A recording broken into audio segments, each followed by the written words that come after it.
এক সুন্দরী নারী মনে হচ্ছে কোনো ধ্যানে মগ্ন আছে সড়কের মাঝখানে। রাজধানী গুরুত্বপূর্ণ এই সড়কের মাঝখানে সে কিন্তু মনে হচ্ছে কোনো ধ্যানে মগ্ন আছে। সেই দৃশ্যটি দেখানোর চেষ্টা করছিলাম।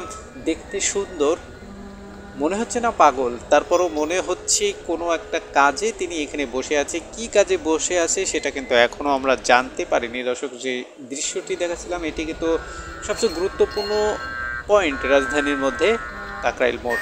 এই কাকরাইল মোড়েই কিন্তু এই নারীটি, এই সুন্দরী নারীটি কিন্তু এভাবেই দুহাত উঁচু করে মনসা মতন করে, যেমন সনাতন ধর্মাবলম্বীরা যেভাবে মনসা করে বা তাদের পূজা করে, ঠিক তেমনইভাবেই এই নারীটি বসে আছে রাজধানীর এই সড়কে।